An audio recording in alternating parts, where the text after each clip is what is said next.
Halo semua. Di sini saya akan menjelaskan bagaimana apa itu UX design. Jadi UX Cell itu salah satu website untuk belajar apa aja itu UX design dan lain-lain. Oke, lanjut aja, langsung aja. Apa itu UX design? UX design itu adalah untuk mengintegrasikan antara user dan company, eh, apakah itu servisnya ataupun itu apa produknya. Nah, itu meliputi eh, emosi user, keyakinan, preferensi, persepsi, dan bisa juga itu secara fisikal ataupun psikologi, eh, kebiasaannya atau behavior, dan pencapaian terhadap experience sebelumnya ataupun eh, daring apa namanya itu diantara sedang melakukan ataupun setelah menggunakan. Menurut Dieter Rams, salah satu desainer di salah satu desainer di industri Jerman, mengatakan bahwa tidak tidak dapat kamu tidak dapat mengerti apa itu good design jika kamu tidak mengerti orang. Maksudnya di sini UX design itu adalah proses mendesain produk, merancang produk yang sesuai dengan minat minat pengguna dan kebutuhannya melalui hati. UX design itu mempunyai goals, yaitu membuat produk yang mudah diakses, praktis, berguna, dan gampang digunakan. Ketika dan itu juga enjoy dan adiktif, membuat candu gitu. Oke. Oke, UX design itu cover product development, termasuk branding, UI design, usability, dan functionality. Perbedaan UX dan UI design itu bisa diibaratkan seperti sebuah bangunan rumah. Itu UI design itu bersifat itu tangible, dimana itu bisa seperti dinding, jendela, lantai, jenjang, tetangga, furnitur, dan yang melibatkan estetiknya sebuah rumah. Sedangkan UX itu bersifat intangible, itu bisa dengan yang berhubungan dengan experience pengguna dengan produk. Contohnya itu bisa dengan, kalau di rumah itu bisa dengan tentang safety dari tangga, heating dari pemanas dari uh, lantai, dan pengaturan ruangan, sistem air, lingkungan, dan sebuah tentang experience dan bagaimana cara pengguna itu merasakan puas. Nah, dari UX itu sebenarnya kapan sih pertama kali digunakan istilahnya, atau siapa sih yang cetuskan? Satunya itu Don Norman. Don Norman itu seorang cognitive science profesor, dan juga yang membuat buku Bible Design of Everyday Things. menggunakan menemukan kata UX itu pada 1993, dan penggunaan pertama dalam job title-nya UX, User Experience Analyst, dan dia menjelaskan bahwa dia membuat term tersebut karena human interface dan usability itu cakupannya terlalu sempit gitu.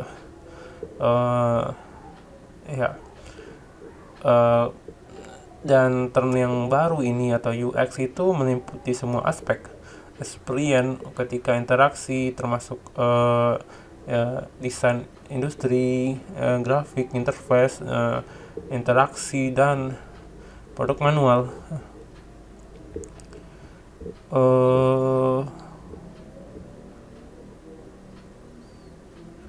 Oke, sejarahnya mungkin cukup di sana. Selanjutnya UI designer. UI designer itu bertanggung jawab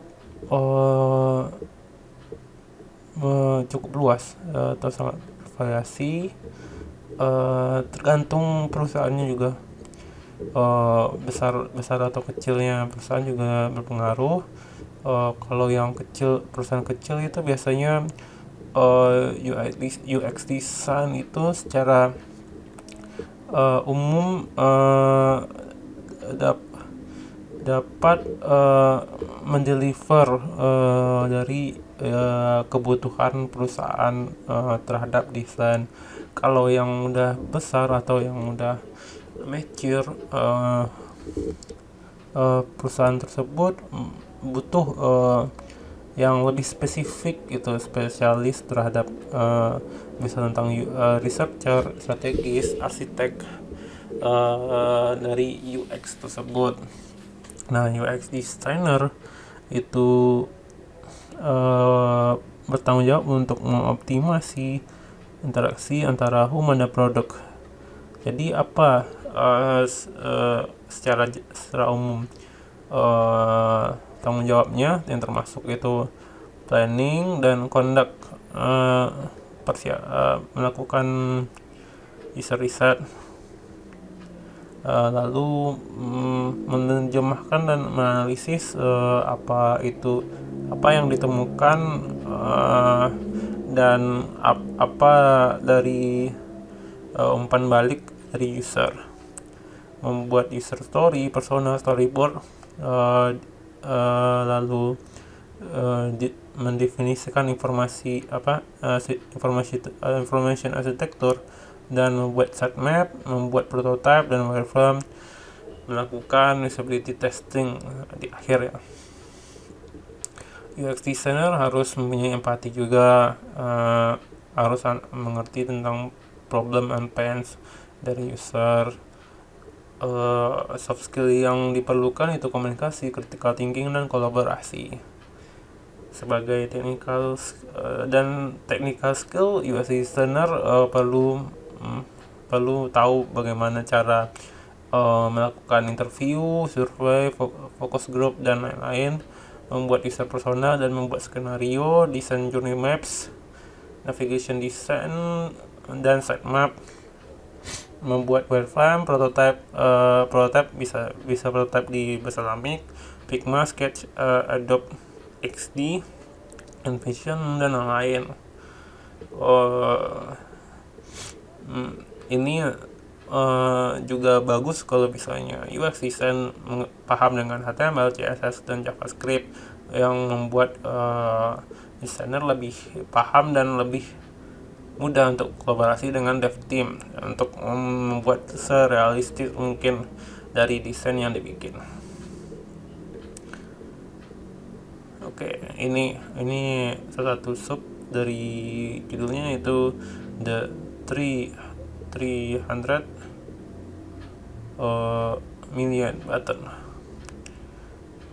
Oke. Membuat user experience itu membuat mengantarkan user itu agar bahagia dan puas membuat bisnis menjadi benefit, jadi lebih menguntungkan. Ini adalah satu salah satu dari cerita sebuah website bisa meningkatkan 300 miliar 300 juta dolar karena mengganti button.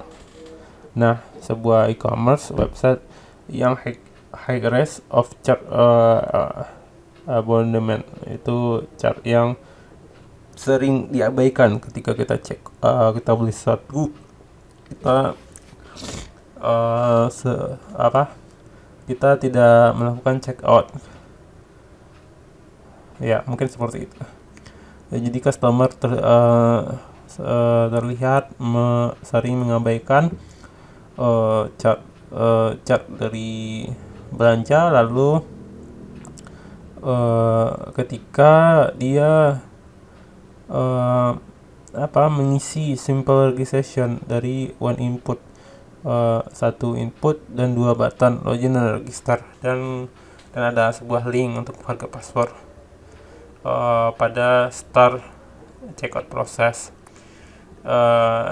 Tim mengasumsikan bahwa user itu mengapresiasi bahwa registration form dari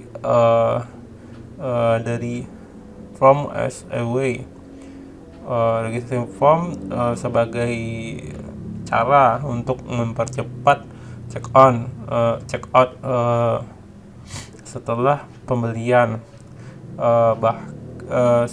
Sejak mereka melakukan create akun sekali dan harus mengisi kembali informasi kemudian. Pada penelitian usability menunjukkan bahwa user pertama kali sangat membenci register. Mereka lebih mementingkan untuk meninggalkan website daripada melakukannya. Mereka sebenarnya hanya ingin complete purchase, pembelian, dan tidak memasukkan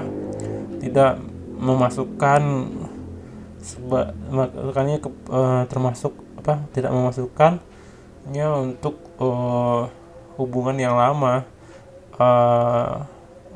Yang mereka juga sadar itu mereka akan menjadi target pasar.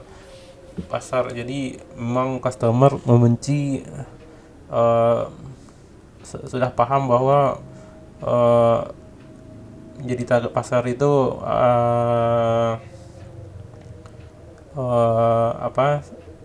sangat agak menyusahkan mungkin. Banyak customer mengulang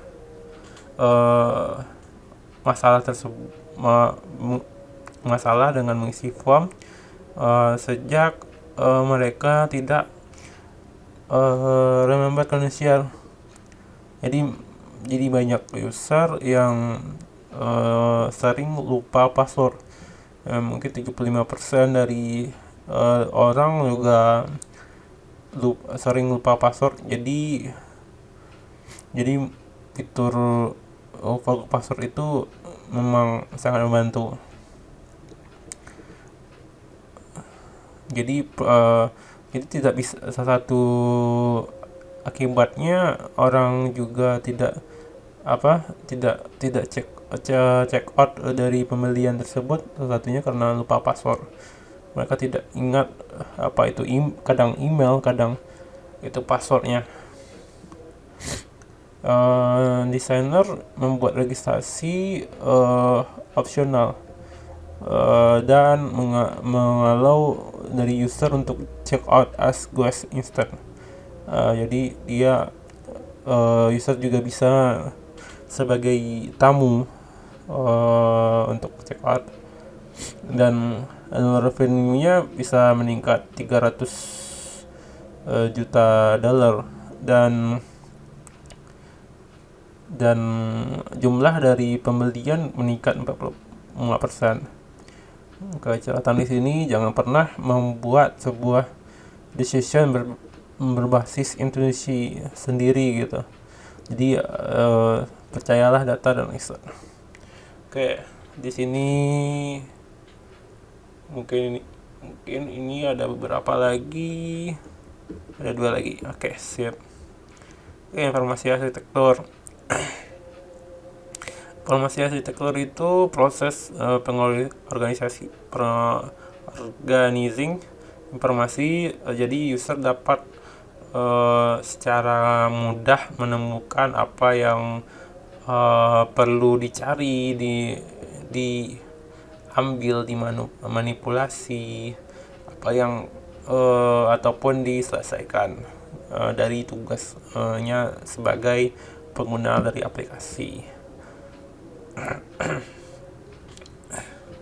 Dari bukunya informasi arsitektur dari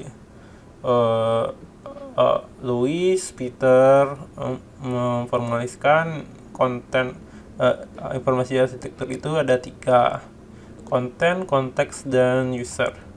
Konten itu termasuk semua data, yaitu visual, text, code, dan informasi arsitek yang terorganize pada suatu sistem. Konteks itu goals-nya bisa itu goals, resource, kebutuhan, dan ekspektasi dari project and business. User itu target audience atau dari produk. Oke, informasi arsitektur itu harus unik, yang berguna, dan delightful. Delightful, menyenangkan.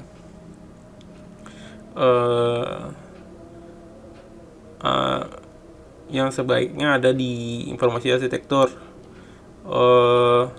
Itulah kenapa UX designer penting untuk mengerti bagaimana menyeimbangkan antara kebutuhan dari bisnis dan target audience agar supaya efektif. UX design melakukan aktivitas UX designer biasa melakukan aktivitas seperti card sorting, content inventory, content audit, content grouping, labeling, creating hierarchy, navigation, prototyping, dan praktis yang untuk structure konten.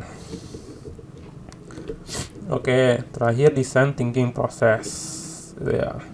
Nah, di sini ada digambarkan design thinkingnya, itu mungkin pertama define, ideate, prototype, test, empati. Lalu di sini satu hal design thinking itu yang berulang. Oke. Setnya ada 5, itu empathize, itu riset audien, plan, ekspektasi, frustrasi, dan need. Jadi kita melakukan tersebut, lalu kita mendefine apakah spesifik dari challenge yang akan dilakukan, itu brainstorming idea, dan akan menjadi solusi yang akan menjadi solusi, prototype, itu visualisasi, itu bisa dari bikin wireframe, lalu ke high fidelity, lalu kita tes, itu bisa tes itu feedback dari user yang user yang menjadi pengguna kita, itu bisa kita tes untuk memvalidasi dari asumsi dan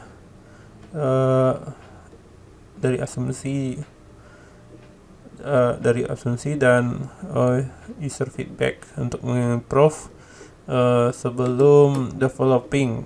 Itu bisa tim software engineer untuk mengimplementasikan idea. Oke, ini ada kata-kata menarik. Design thinking is not second process. Itu bukanlah yang bersambung aja, tapi desainer sering mengulang kembali. Oh, jadi sering kembali ke state sebelumnya sebelum desainer malah sering kembali dari state. Misalnya kita udah melakukan define idiot, kembali ke empathize sebelum kita melakukan prototyping. Approach ini harus integrasi ke project dari early possible, preventing starting over from start when hypothesis fail. Jadi di sini bisa juga approach ini harus integrasi ke project untuk menghindari jadi project itu ngulang dari awal karena hipotesa kita gagal. Oh, jadi mengulang tersebut bisa jadi itu adalah hal yang baik ketika itu jika memang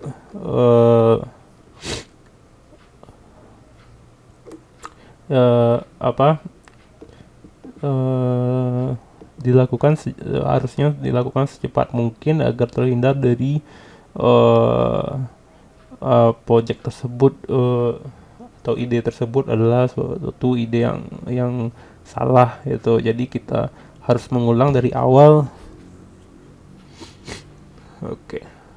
Melakukan design thinking, terakhir melakukan design thinking workshop untuk complex problem dan cannot be solved with standard practice. Oke, kalau misalnya melakukan satu design thinking workshop itu yang sebenarnya yang yang sangat kompleks, problem yang sangat kompleks itu tidak hanya mungkin melakukan dari standar praktis, mungkin masih fleksibel, tapi yang di sini mungkin oke, sekian, terima kasih telah mendengarkan celotehan saya.